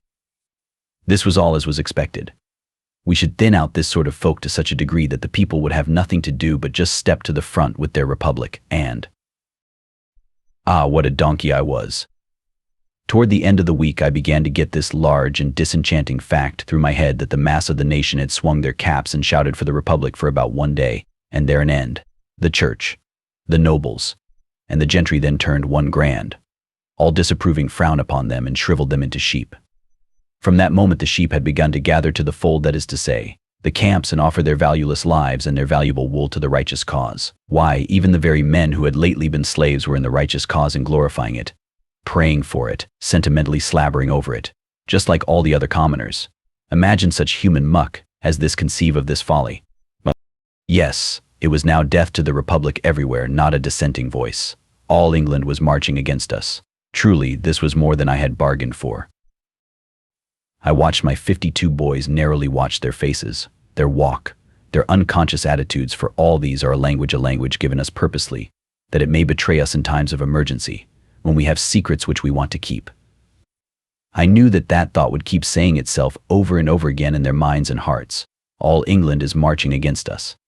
And ever more strenuously imploring attention with each repetition, ever more sharply realizing itself to their imaginations, until even in their sleep they would find no rest from it, but hear the vague and flitting creatures of the dream say, all England, is marching against you. I knew all this would happen. I knew that ultimately the pressure would become so great that it would compel utterance. Therefore, I must be ready with an answer at that time, an answer well chosen and tranquilizing. I was right. The time came. They had to speak.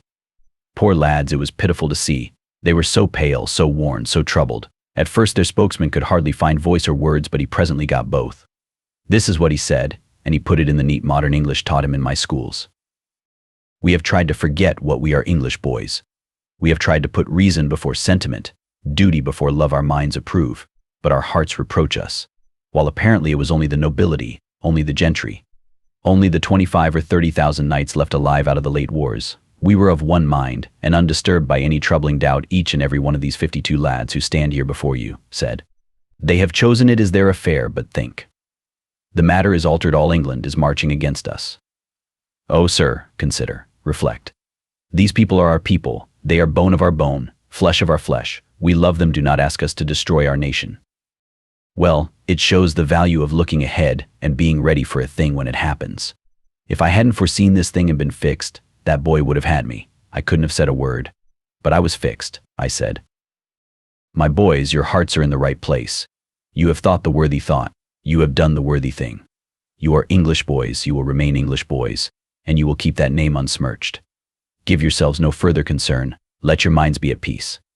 Consider this. While all England is marching against us, who is in the van?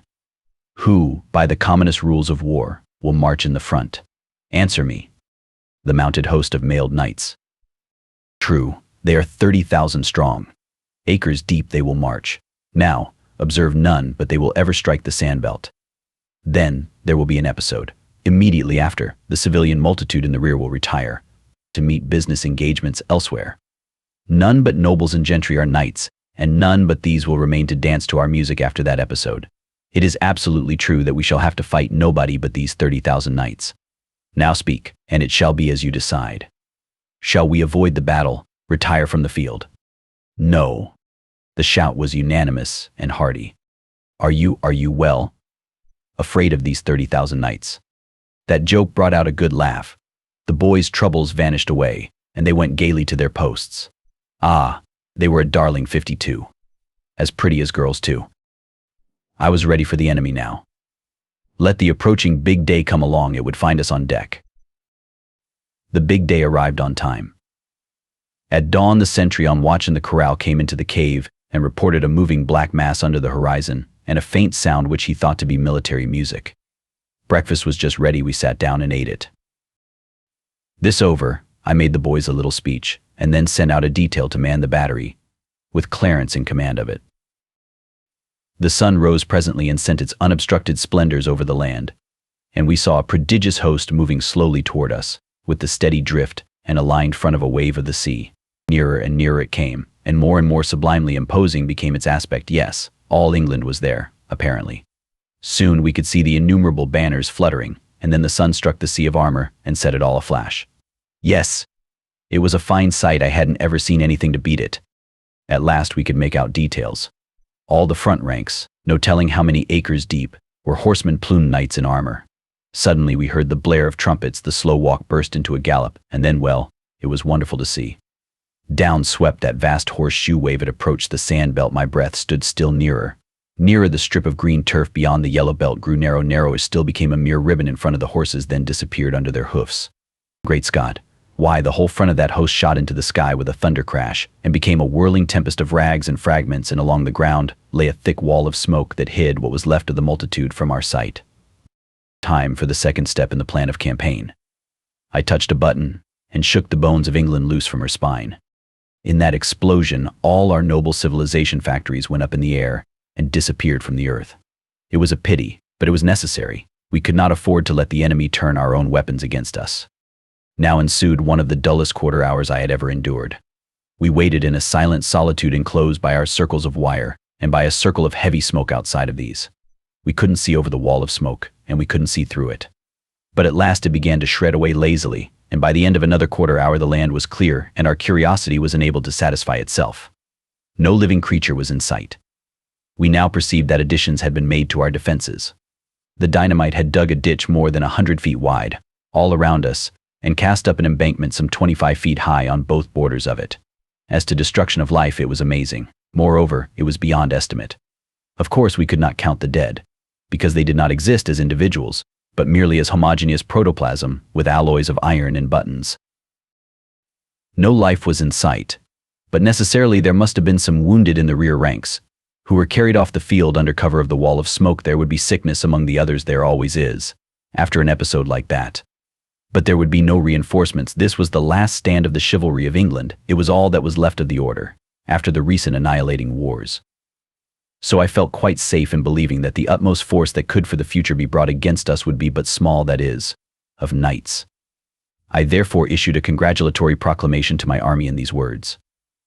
Soldiers, champions of human liberty and equality, your general congratulates you. In the pride of his strength and the vanity of his renown, an arrogant enemy came against you.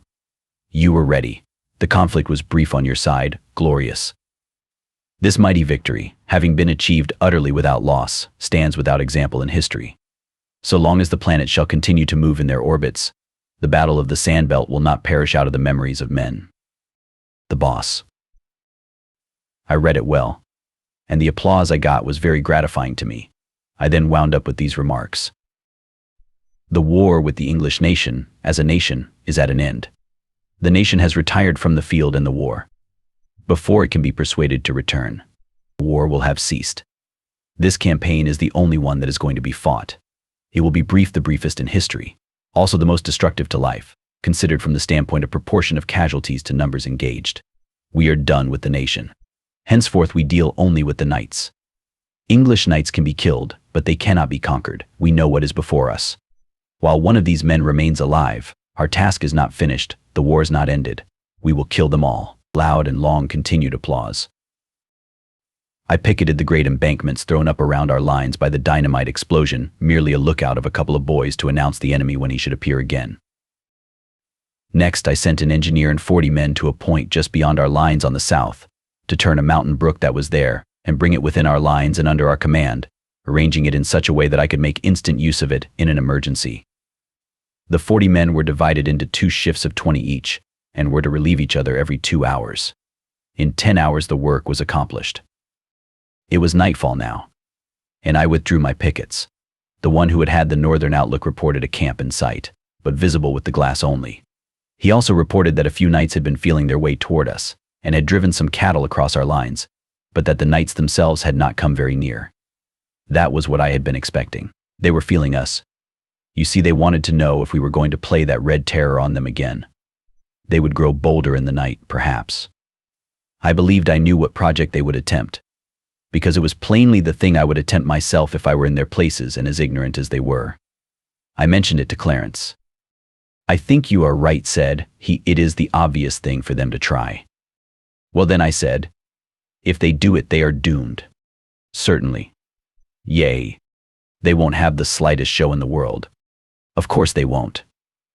It's dreadful, Clarence. It seems an awful pity. The thing disturbed me so that I couldn't get any peace of mind for thinking of it and worrying over it. So at last, to quiet my conscience, I framed this message to the knights. To the Honourable the Commander of the insurgent chivalry of England, you fight in vain. We know your strength, if one may call it by that name. We know that at the utmost you cannot bring against us above 25,000 knights. Therefore you have no chance, none whatever. Reflect, we are well equipped, well fortified, we number 54. 54 what? Men? No. Mine's the capablest in the world, a force against which mere animal might may no more hope to prevail than may the idle waves of the sea hope to prevail against the granite barriers of England. Be advised, we offer you your lives for the sake of your families. Do not reject the gift. We offer you this chance, and it is the last throw down your arms surrender unconditionally to the Republic, and all will be forgiven. Signed the boss. May. I read it to Clarence, and said I proposed to send it by a flag of truce. He laughed the sarcastic laugh he was born with, and said, "Somehow it seems impossible for you to ever fully realize what these nobilities are. Now let us save a little time and trouble. Consider me the commander of the knights yonder. Now then, you are the flag of truce, approach and deliver me your message, and I will give you your answer." I humored the idea. I came forward under an imaginary guard of the enemy's soldiers, produced my paper, and read it through. For answer, Clarence struck the paper out of my hand, pursed up a scornful lip, and said with lofty disdain, "Dismember me this animal, and return him in a basket to the base-born knave who sent him. Other answer have I none." How empty is theory in presence of fact. And this was just fact, and nothing else. It was the thing that would have happened. There was no getting around that. I tore up the paper and granted my mistimed sentimentalities a permanent rest. Then, to business. I tested the electric signals from the Gatling platform to the cave, and made sure that they were all right. I tested and retested those which commanded the fences. These were signals whereby I could break and renew the electric current in each fence independently of the others at will. I placed the brook connection under the guard and authority of 3 of my best boys, who would alternate in 2-hour watches all night and promptly obey my signal, if I should have occasion to give it 3 revolver shots in quick succession. Sentry duty was discarded for the night, and the corral left empty of life. I ordered that quiet be maintained in the cave, and the electric lights turned down to a glimmer. As soon as it was good and dark, I shut off the current from all the fences, and then groped my way out to the embankment bordering our side of the great dynamite ditch. I crept to the top of it, and lay there on the slant of the muck to watch. But it was too dark to see anything. As for sounds, there were none. The stillness was deathlike. True, there were the usual night sounds of the country, the whir of night birds, the buzzing of insects, the barking of distant dogs, the mellow lowing of far-off kine, but these didn't seem to break the stillness. They only intensified it, and added a gruesome melancholy to it into the bargain. I presently gave up looking. The night shut down so black, but I kept my ears strained to catch the least suspicious sound, for I judged I had only to wait, and I shouldn't be disappointed. However, I had to wait a long time. At last I caught what you may call indistinct glimpses of sound, dulled metallic sound. I pricked up my ears, then, and held my breath, for this was the sort of thing I had been waiting for. This sound thickened, and approached from toward the north. Presently I heard it at my own level, the ridge top of the opposite embankment, 100 feet or more away. Then I seemed to see a row of black dots appear along that ridge. Human heads? I couldn't tell. It mightn't be anything at all. You can't depend on your eyes when your imagination is out of focus. However, the question was soon settled. I heard that metallic noise descending into the great ditch. It augmented fast, it spread all along, and it unmistakably furnished me this fact: an armed host was taking up its quarters in the ditch. Yes, these people were arranging a little surprise party for us. We could expect entertainment about dawn, possibly earlier.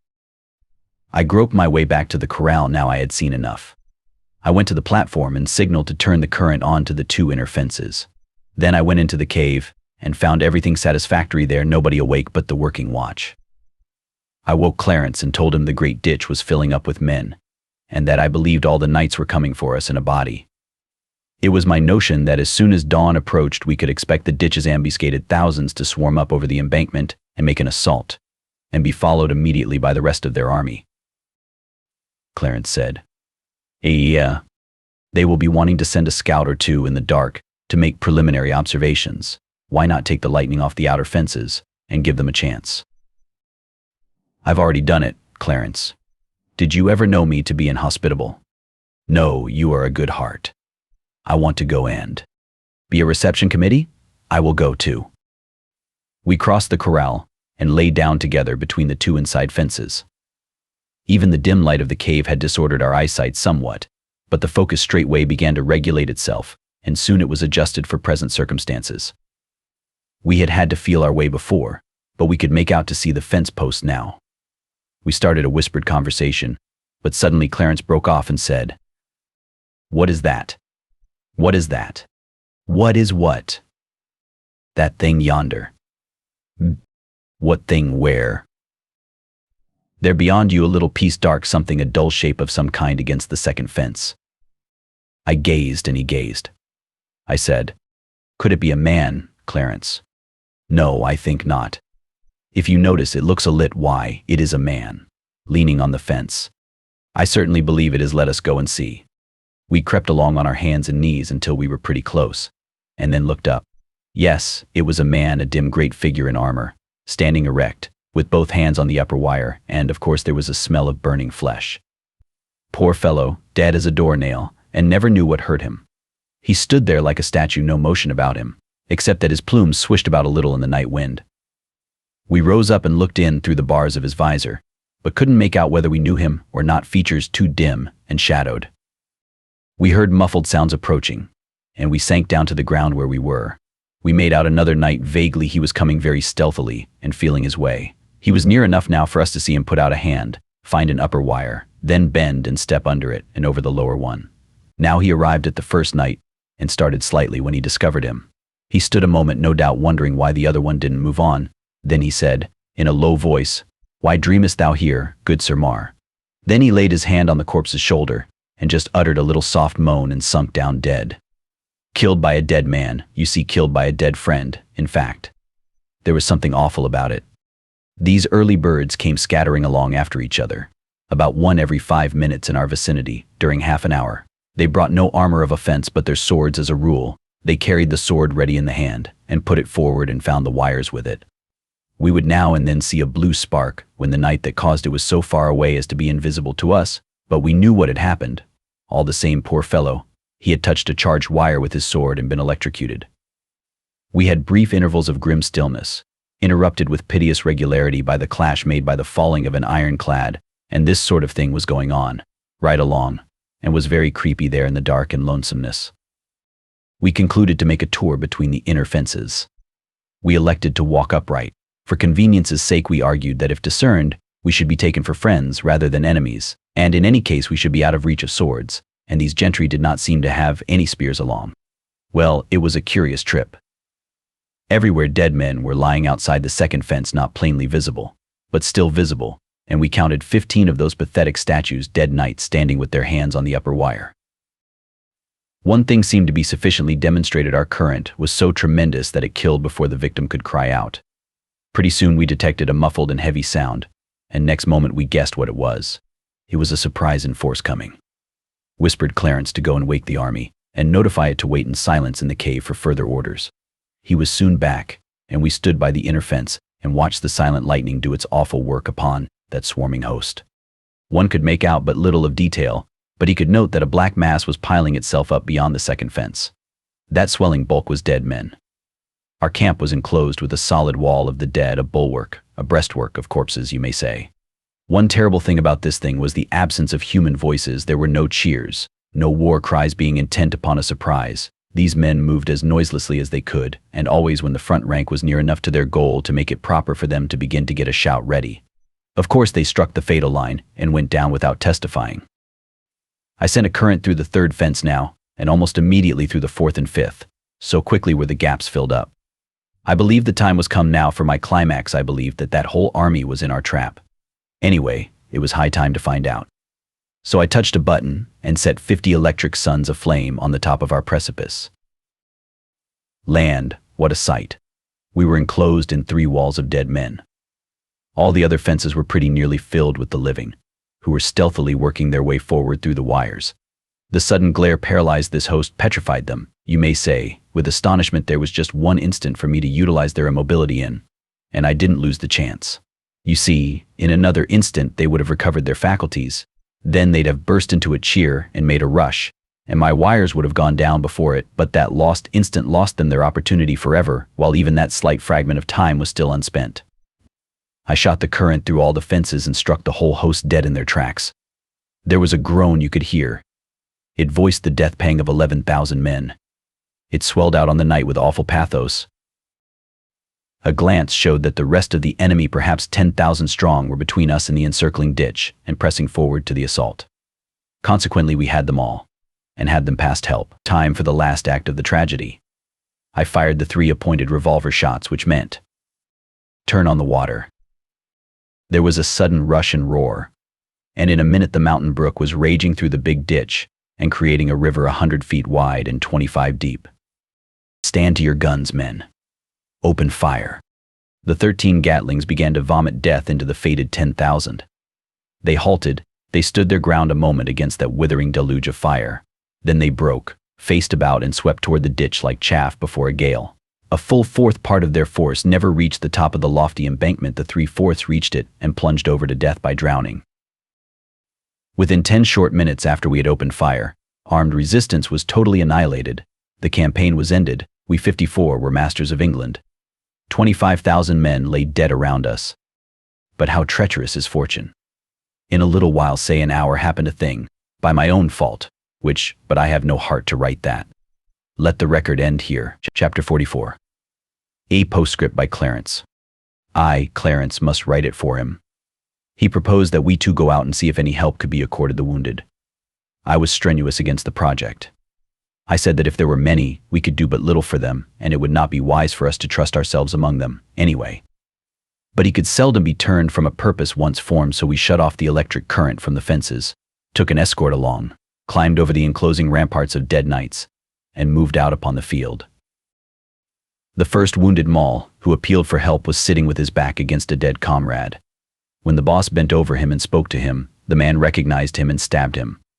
That knight was Sir Meliagrance, as I found out by tearing off his helmet. He will not ask for help anymore. We carried the boss to the cave and gave his wound, which was not very serious, the best care we could. In this service we had the help of Merlin, though we did not know it. He was disguised as a woman and appeared to be a simple old peasant goodwife. In this disguise, with brown-stained face and smooth-shaven, he had appeared a few days after the boss was hurt and offered to cook for us, saying her people had gone off to join certain new camps which the enemy were forming, and that she was starving. The boss had been getting along very well, and had amused himself with finishing up his record. We were glad to have this woman, for we were short-handed. We were in a trap, you see, a trap of our own making. If we stayed where we were, our dead would kill us. If we moved out of our defenses, we should no longer be invincible. We had conquered in turn, we were conquered. The boss recognized this, we all recognized it. If we could go to one of those new camps and patch up some kind of terms with the enemy, yes, but the boss could not go, and neither could I, for I was among the first that were made sick by the poisonous air bred by those dead thousands. Others were taken down, and still others. Tomorrow. It is here. And with it the end. About midnight I awoke, and saw that hag making curious passes in the air about the boss's head and face, and wondered what it meant. Everybody but the dynamo watch lay steeped in sleep. There was no sound. The woman ceased from her mysterious foolery and started tiptoeing toward the door. I called out, "Stop. What have you been doing?" She halted, and said with an accent of malicious satisfaction, "Ye were conquerors, ye are conquered. These others are perishing, you also. Ye shall all die in this place, every one except him. He sleepeth now and shall sleep 13 centuries. I am Merlin." Then such a delirium of silly laughter overtook him that he reeled about like a drunken man, and presently fetched up against one of our wires. His mouth is spread open, yet apparently he is still laughing. I suppose the face will retain that petrified laugh until the corpse turns to dust. The boss has never stirred, sleeps like a stone. If he does not wake today, we shall understand what kind of a sleep it is, and his body will then be borne to a place in one of the remote recesses of the cave, where none will ever find it to desecrate it. As for the rest of us, well, it is agreed that if any one of us ever escapes alive from this place, he will write the fact here and loyally hide this manuscript with the boss, our dear good chief, whose property it is, be he alive or dead. The end of the manuscript. Final P.S. By M.T. The dawn was come when I laid the manuscript aside. The rain had almost ceased, the world was gray and sad, the exhausted storm was sighing and sobbing itself to rest. I went to the stranger's room and listened at his door, which was slightly ajar. I could hear his voice, and so I knocked. There was no answer, but I still heard the voice. I peeped in. The man lay on his back in bed, talking brokenly but with spirit, and punctuating with his arms, which he thrashed about, restlessly, as sick people do in delirium. I slipped in softly and bent over him. His mutterings and ejaculations went on. I spoke merely a word, to call his attention. His glassy eyes and his ashy face were alight in an instant with pleasure, gratitude, gladness, welcome. "Oh, Sandy, you are come at last. How I have longed for you. Sit by me, do not leave me, never leave me again, Sandy, never again. Where is your hand?" Give it me, dear, let me hold it there now. All is well. All is peace. And I am happy again. We are happy again. Isn't it so, Sandy? You are so dim. So vague, you are but a mist, a cloud, but you are here. And that is blessedness sufficient, and I have your hand. Don't take it away. It is for only a little while. I shall not require it long. Was that the child? Hello, Central. She doesn't answer. Asleep, perhaps. Bring her when she wakes, and let me touch her hands, her face, her hair, and tell her goodbye. Sandy. Yes, you are there. I lost myself a moment, and I thought you were gone. Have I been sick long? It must be so. It seems months to me. And such dreams. Such strange and awful dreams, Sandy. Dreams that were as real as reality. Delirium, of course, but so real. Why, I thought the king was dead. I thought you were in Gaul and couldn't get home. I thought there was a revolution in the fantastic frenzy of these dreams. I thought that Clarence and I, and a handful of my cadets, fought and exterminated the whole chivalry of England. But even that was not the strangest. I seemed to be a creature out of a remote unborn age, centuries hence, and even that was as real as the rest. Yes, I seemed to have flown back out of that age into this of ours, and then forward to it again, and was set down, a stranger and forlorn in that strange England, with an abyss of 13 centuries yawning between me and you, between me and my home and my friends, between me and all that is dear to me, all that could make life worth the living. It was awful, awfuler than you can ever imagine, Sandy. Ah, watch by me, Sandy, stay by me every moment. Don't let me go out of my mind again. Death is nothing. Let it come, but not with those dreams, not with the torture of those hideous dreams. I cannot endure that again. Sandy. Me. He lay muttering incoherently some little time. Then, for a time, he lay silent, and apparently sinking away toward death. Presently his fingers began to pick busily at the coverlet, and by that sign I knew that his end was at hand. With the first suggestion of the death rattle in his throat, he started up slightly, and seemed to listen. Then he said, "A bugle. It is the king. The drawbridge there. Man the battlements. Turn out the—" He was getting up his last effect, but he never finished it. The end. The end. Best audiobooks for free. Hope that you have enjoyed this production of Mark Twain's Connecticut, Yankee in King Arthur's Court. Please subscribe to our channel on YouTube and Rumble, as your subscription is the support we need to create more great free content.